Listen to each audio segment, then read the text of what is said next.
Eks teada on, et neid ettevõtteid, kes peavad Eestis aastakümneid vastu, väga palju ei ole. Autoremondi- ja varuosadefirma Force on seda suutnud koguni 22 aastat.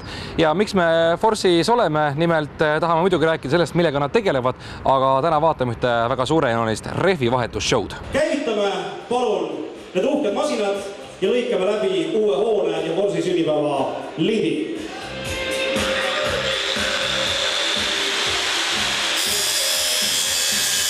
Me käisime Force'i juubelil 20, nüüd on 2 aastat mööda läinud ja aasta on ees 22. Millised on olnud arengud? Aasta jah, see 22 ei ole nagu väga ümmargune number, aga oluline meie jaoks on see, et saime valmis oma töökoja laienduse, mis meil väga oodatud oli. Millised on arengud, ma mõtlen tööruumides, et praegu käisime natukene majas sees tõesti väga palju ruumi? Jah, praegu sai eraldatud ära, et vanas osas jäävad tööle elektrikud ja motoristid ja kõik tõstukilukseppad saame paigutada uude töökotta, kus on 10 autokohta ja lisaks siis nüüd meil ka väga oodatud käsipesula. Et piduristendid ja need asjad on ka paigutatud uude osasse ringi, nii et müra tekitavamad tööd toimuvad kõik uues osas. Nüüd alustasite ju varuosade müügiga ja nüüd on ka reaalselt autoparandus. See on rõõm nii inimese jaoks, kes autot remontida tahab, kui teie enda jaoks saada rohkem tööd teha.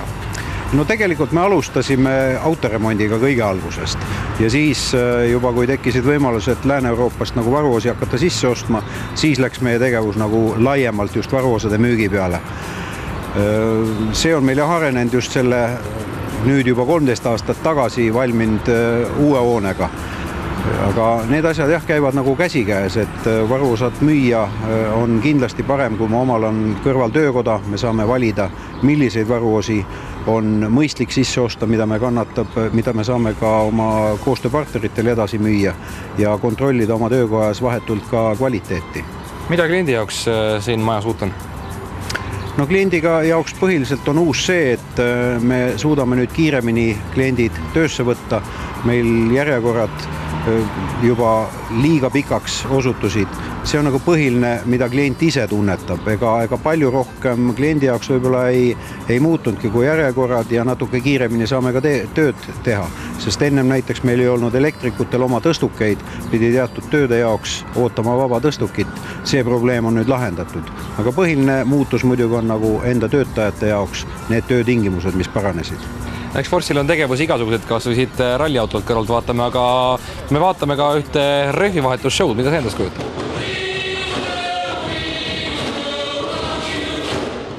See kujutab endast seda, et me rohkem tahame näidata tegelikult meie jaoks äärmiselt olulist meeskonnatööd.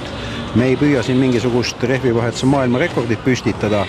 Kiirus ei ole nagu primaarne, aga just see on oluline, et meie meeskond töötab ühtse tiimina, tehakse tööd õiges järjekorras, õigete vahenditega ja kvaliteetselt. Ja loomulikult on hea, kui seda tehakse ka kiiresti.